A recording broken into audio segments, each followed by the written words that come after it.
Chapter 12.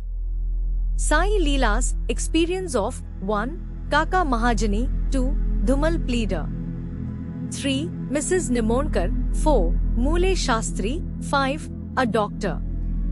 Now let us see in this chapter how devotees were received and treated by Baba. Saint's mission. We have seen before that the purpose or object of divine incarnation is to protect the good and destroy the wicked. But the mission of the saints is quite different. To them the good and the wicked are the same. First they feel for the evildoers and set them on the right path. They are like the Agasti to destroy the Bhavasagar, the ocean of worldly existence, or like the sun to the darkness of ignorance. The Lord, God, dwells in the saints. In fact, they are not different from Him. Our Sai is one of these, who incarnated for the welfare of the devotees, supreme in knowledge and surrounded with divine luster. He loved all beings equally. He was unattached. Foes and friends, kings and paupers, were the same to Him. Hear His powers. For the sake of devotees, He spent His stock of merits and was ever alert to help them. But the devotees could never approach Him unless He meant to receive them. If their turn did not come, Baba did not remember them, and His Leelas could not reach their ears. Then, how could they think of seeing Him? Some men desired to see Sai Babas, but they did not get any opportunity of taking His darshan till His Mahasamadhi. There are many such persons whose desire for Baba's darshan was not thus satisfied. If these persons believe in Him, listen to His Leelas, their quest for milk, darshan, will be, to a great extent, satisfied by the buttermilk Leelas. If some persons went there by sheer luck and took Baba's darshan, were they able to stay there longer? No. Nobody could go there of his own accord, and nobody could stay there long even if he so wished. They could stay there so long as Baba permitted them to stay, and had to leave the place when asked to do so by Baba, so everything depended of Baba's will. Kala Mahajani.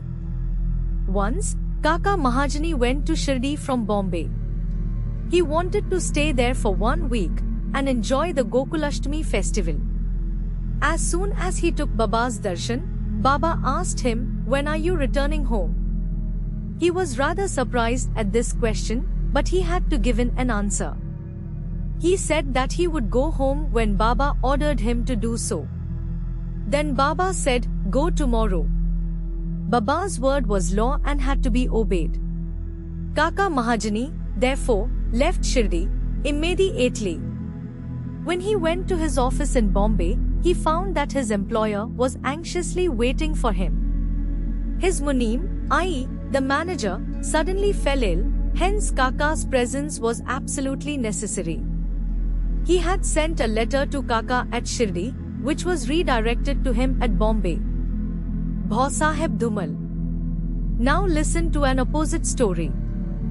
Once Bhausaheb Dhumal, a pleader, was going to Nifad for a case. On the way he came to Shirdi, took Baba's darshan and wanted to proceed to Nifad immediately. But Baba did not permit him to do so. He made him stay at Shirdi for a week or more. In the meanwhile, the magistrate at Nifad suffered intensely from pain in his abdomen, and the case was adjourned. Mr. Dhumal was then allowed to go and attend to his case. It went on for some months and was tried by 4 magistrates. Ultimately, Mr. Dhumal won the case, and his client was acquitted. Mrs. Nimonkar. Mr. Nanasaheb Nimonkar, Vatandar of Noman and honorary magistrate, was staying at Shirdi with his wife. Mr. and Mrs. Nimonkar were spending most of their time in the masjid with Baba and serving him. It so happened that their son fell ill at Belapur, and the mother decided, with Baba's consent, to go to Belapur and see her son and other relatives, and stay there for a few days, but Mr. Nanasaheb asked her to return the next day. The lady was in a fix and did not know what to do, but her God Sai came to her help. While leaving Shirdi, she went to Baba who was standing in front of Sathi's Vada with Mr. Nana Sahib and others, and prostrated at his feet and asked his permission to go. Baba said to her, Go quickly, be calm and unperturbed. Stay comfortably at Belapur for 4 days. See all your relatives and then return to Shirdi. How opportune were Baba's words. Mr. Nana Sahib's proposal was overruled by Baba's decree.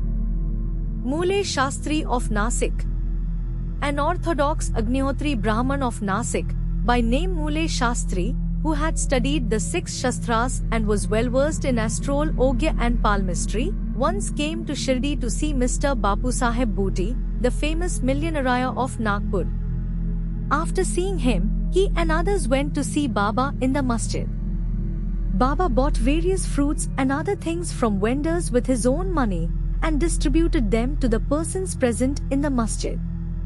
Baba used to press the mango on all sides so skillfully that when any person received it from Baba and sucked it, he got all the pulp at once in his mouth and could throw away the stone and the skin forthwith. Plantains were peeled off by Baba and the kernel was distributed to the devotees, while the skins were retained by Baba for himself. Mule Shastri, as a palmist, wanted to examine Baba's hand or palm and requested him to extend the same.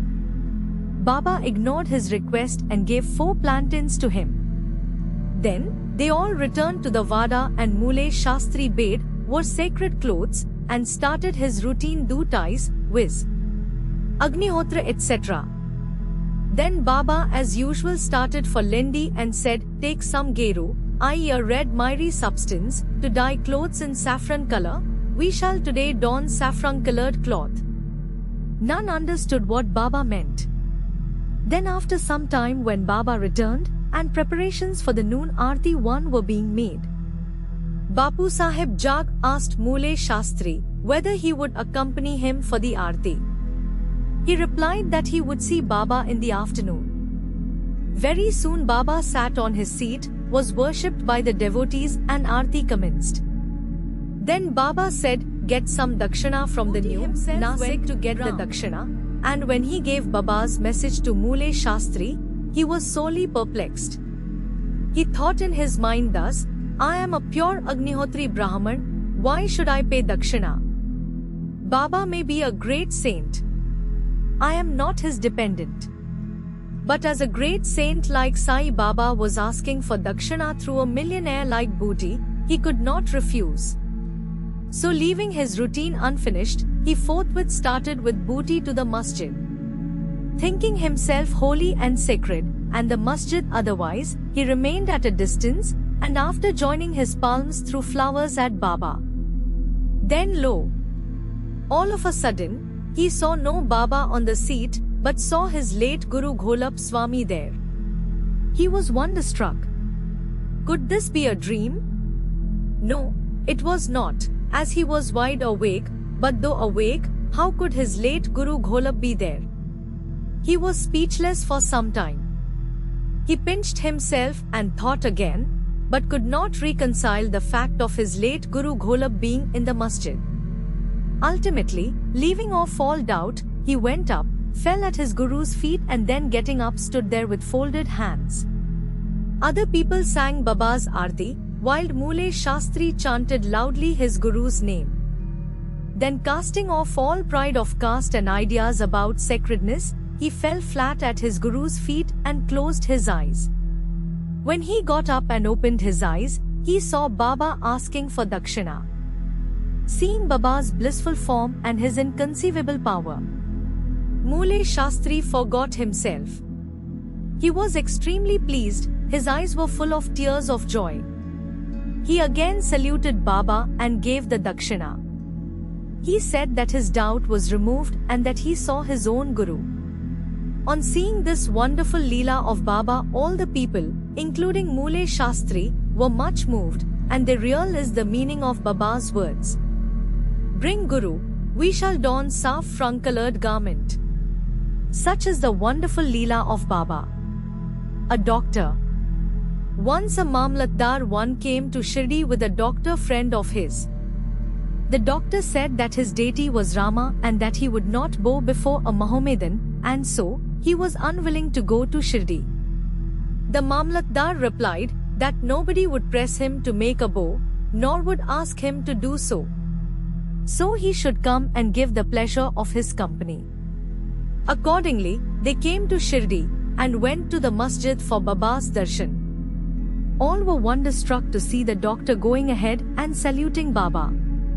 They asked him how he forgot his resolve and bowed before a Musalman. Then the doctor replied that he saw his beloved deity, Rama, on the seat and he, therefore, prostrated himself before him. Then as he was saying this, he saw Sai Baba there again. Being dismayed, he said, "Is this a dream? How could he be a Mohammedan? He is a great yoga sampanna, full of yoga, avatar." Next day, he made a vow and began to fast. He absented himself from the masjid, resolving not to go there until Baba blessed him. 3 days passed and on the 4th day, a close friend of his from Khandesh turned up, and with him, he went to the masjid for Baba's darshan. After the salutation, Baba asked him whether anybody had gone to call him, so that he had come. Hearing this vital question, the doctor was moved. The same night he was blessed by Baba, and he experienced the bliss supreme in his sleep. Then he left for his town, where he experienced the same state of a fortnight. Thus his devotion to Sai Baba increased manifold. The moral of all the stories mentioned above, especially that of Mule Shastri, is this, that we should have firm faith in our Guru and nowhere else. More Leelas of Sai Baba will be described in the next chapter. Bow to Sri Sai, peace be to all.